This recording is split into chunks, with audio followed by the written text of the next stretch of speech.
Alright, so this is a 1998 model year, 97 build date, Arctic Cat Z440 fan.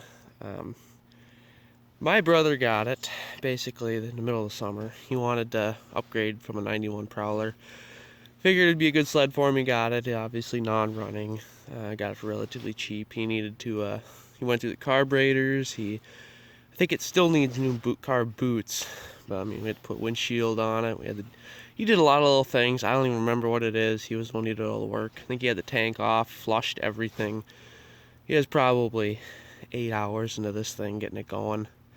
But then I was like, well, I wanted to upgrade to a new sled, so I just decided to trade him for that one.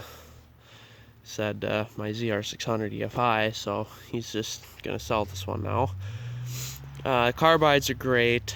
I mean, the sled only has 1,700 original miles. The speedometer actually does work, so it is actual mileage, and it rides just great. Has great power. You could tell it has been off the trail for a while. The DMV actually said was pretty much a second owner. Last registration on it was like 03, so it's been off the trail for a long time. Track, I mean, everything looks like it has. I mean, body wise, obviously cosmetics, it sat outside, but as far as like carbides and track and all the bogies and all that, I mean, you see like the plastics aren't all cracked. It's just more weathering than it is riding. There's no dents or anything like that, and the tunnel is pretty straight, so you can just tell it hasn't been ridden hard and long. The hood hinge broke off on it. That's pretty typical on these things. Very, very bad design by Arctic Cat. Even the early 2000 model style of this sled wasn't very good either. I don't know about the Fire Cats and stuff, but these were terrible for hood hinges.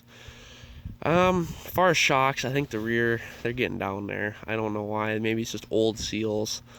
There is much left, but it does still return, and you could tell the shock is good, so maybe it's just a spring. Like, it just returns really slowly and goes down slowly, but the spring isn't very good.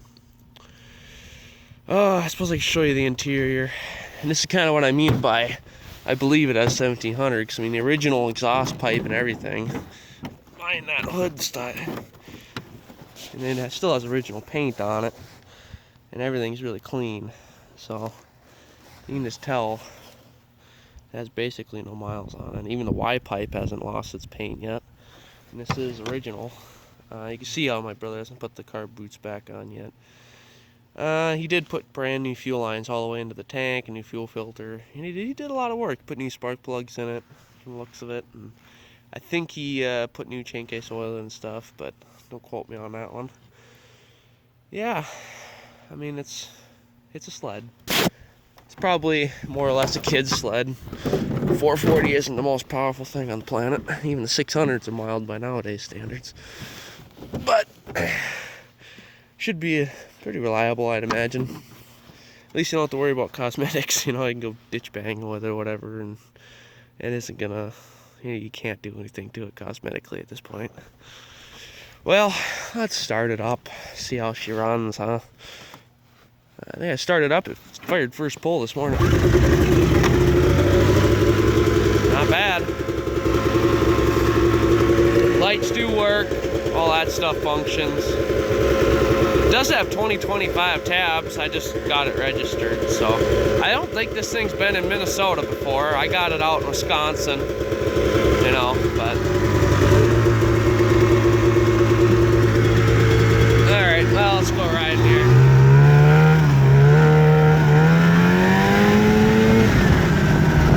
It's a little hard to do this one-handed, but right around a little.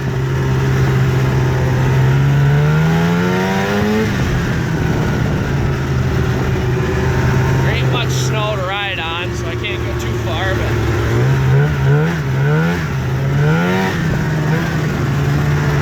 a little bit of a tracky there.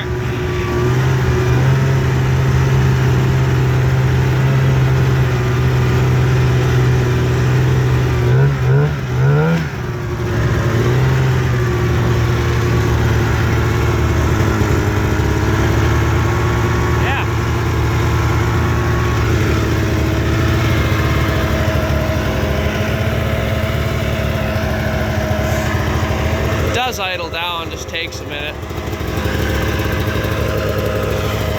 Oh yeah, I mean, it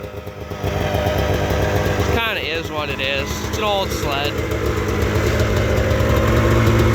Does its job.